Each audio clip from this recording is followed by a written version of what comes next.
Guys, my name is Noni Matikela. Welcome to my YouTube channel. So today I want us to talk about something that happened in court that caught us by surprise. Of course, there was a collusion of situations there.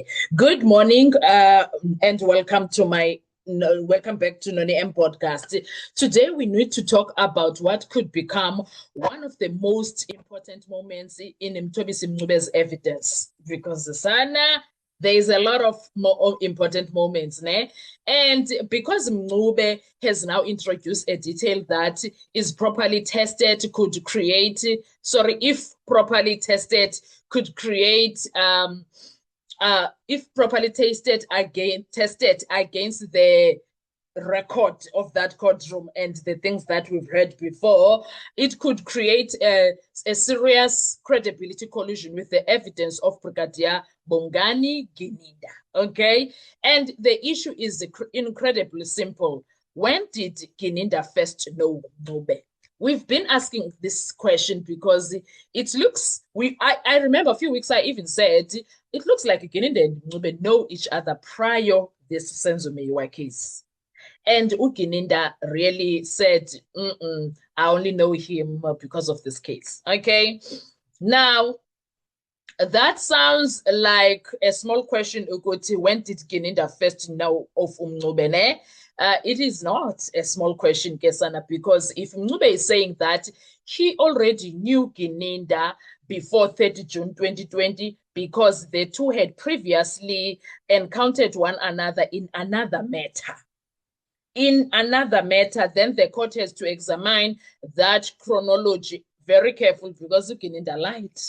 Because the state's investigation narrative places a very serious importance on what happened around 2020, and particularly on the alleged confession evidence involving Bongani Ntanzi. So let's slow this very down, okay? Let's slow this down because this is not me simply shouting Gininda lied.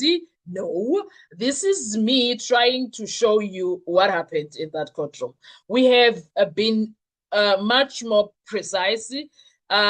We have been we have to be much more precise. The real question is, are Gininda's previous statements about when and how he came to know Mncube consistent with Mncube's new evidence? That's a bomb, ne? Now let's go back.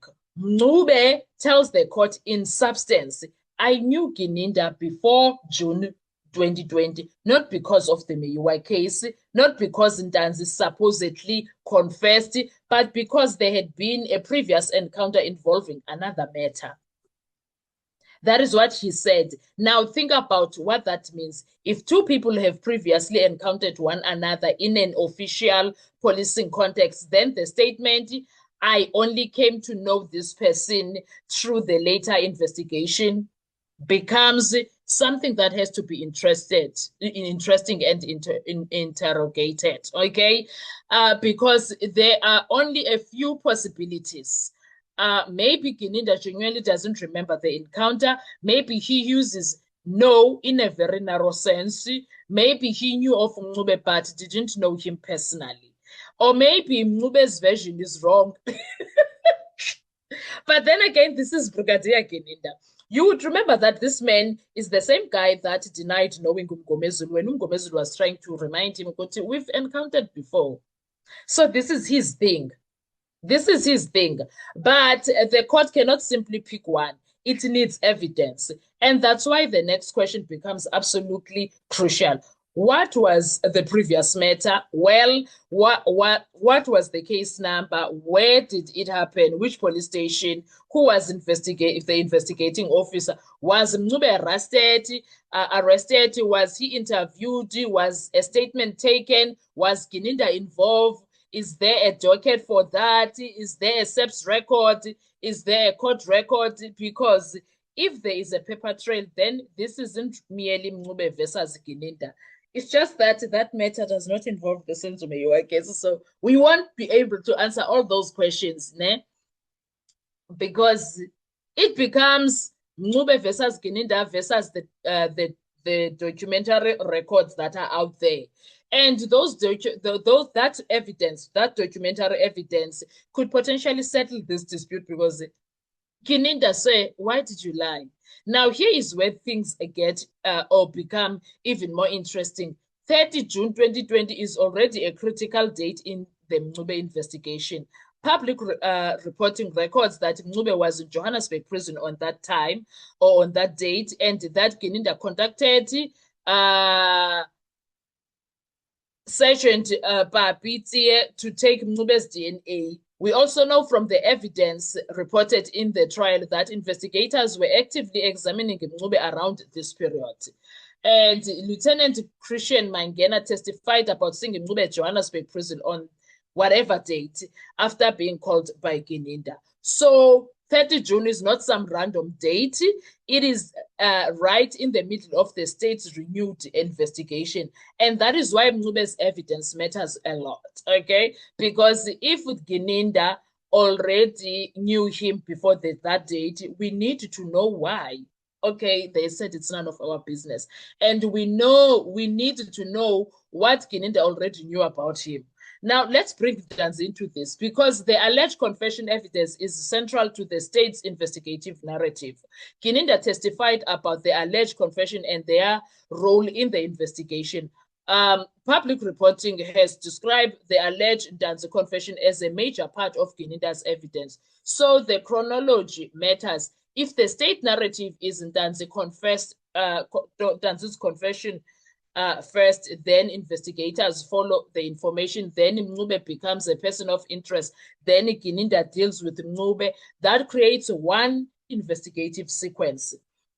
But if Mncube says, or is saying, wait a minute, Kininda already knew me before all of this, then we have to ask, was Mncube really a complete new person who emerged from 2020 investigation, or was there already a history? And if there was already a history between them, what was it? That's the question. Now, here is another fascinating layer on all of this. Mncube was arrested back in February 2015 in connection with a different matter, and the firearm seized in that matter subsequently became hugely important because ballistic evidence was later presented linking that firearm to the bullet recovered from the Meyiwa crime scene. Now, let me be very clear. That does not prove that Kininda knew Mncube in 2015. We must not make that leap yet, but it demonstrates something important. Mncube had a documented prior encounter with the criminal justice system long before June 2020. Therefore, if Mncube now says, I had encountered Kininda before, the obvious next question is, where is the record? Because this is exactly the kind of allegation that can be tested. And this is where I think the defense has an opportunity to move beyond rhetoric. Don't simply say Mncube says Kininda is lying. That's weak. Instead, say, let's reconstruct Kininda's knowledge of Mncube. When did he first hear his name? When did he first see him? When did he first interview him? When did he first arrest him? When did he first encounter him? What docket? What station? What date? Which officer? What documentation? That's how you test credibility. Because sometimes the most powerful evidence isn't a dramatic contradiction. It's a date and a date that doesn't fit. Now imagine the defense puts this proposition to Kininda. Brigadier, you told the court that you know your knowledge of Mncube arose during the investigation of the Meyiwa matter. Kininda agrees. Then you didn't know him before this investigation. Kininda answers then, and I put it to you that you had encountered Mncube before Mr. Mncube before 30 June 2020 in another matter. Now that witness has to deal with it. And the defense can ask, do you deny the encounter? If he says yes, where is the record? If he says yes, I don't remember, that's different. Because I don't remember isn't the same as it never happened. And that distinction matters seriously because it's in assessing, it helps in assessing credibility. Now, here's the nuclear question that I have. If Kininda already knew Mncube, why is the origin story of Mncube's involvement being presented differently by him? Why is he doing that? I'm not saying that it automatically destroys the state case. It doesn't in a way, but it creates a question that the state has to answer. And if the answer is weak there, the defense can argue that investigation narrative isn't as clean as it has been presented. Remember, this case isn't simple about whether individual pieces of evidence exist. It's about how those pieces were discovered, when they were discovered, who knew what, and what happened next. That is the chain. If you disturb the chronology of it all, you have to examine the entire chain. So this is where I would focus not on the headline, not on Ncube destroys Gininda, not yet.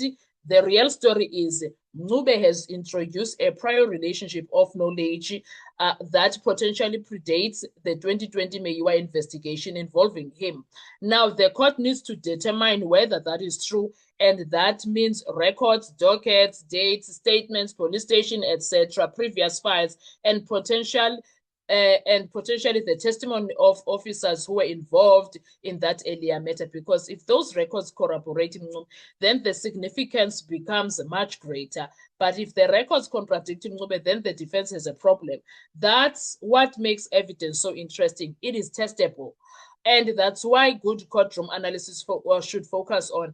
Now, let's ask the big question. Why does the 30 June 2020 date matter so much? Because it is precisely the period in which the investigation was actively dealing with Ncube.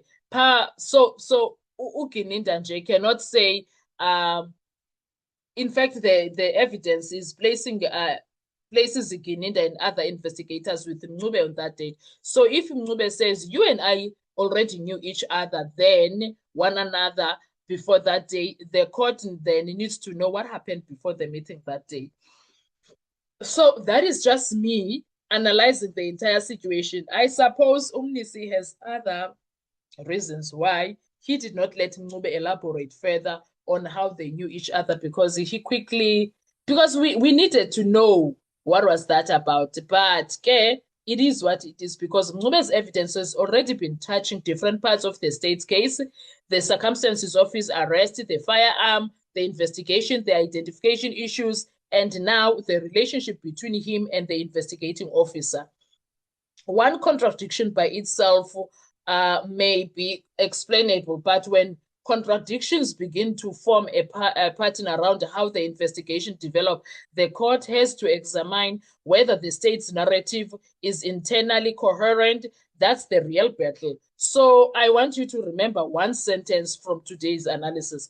The question isn't simple whether Gininda knew Ncube. The question is when he knew him, why he knew him, what he knew him about, and whether that knowledge existed before the Meyiwa investigation supposedly brought them together.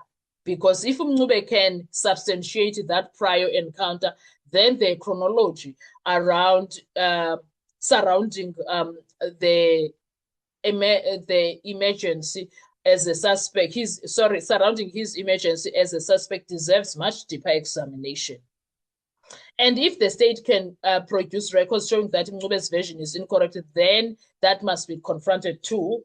Either way, the documents matter, the dates matter, everything matters, because in a murder trial of this magnitude, sometimes the most dangerous evidence isn't a confession. Sometimes it's a timeline. And Ncube may have just placed a very uncomfortable question directly into the middle of Gininda's investigative narrative.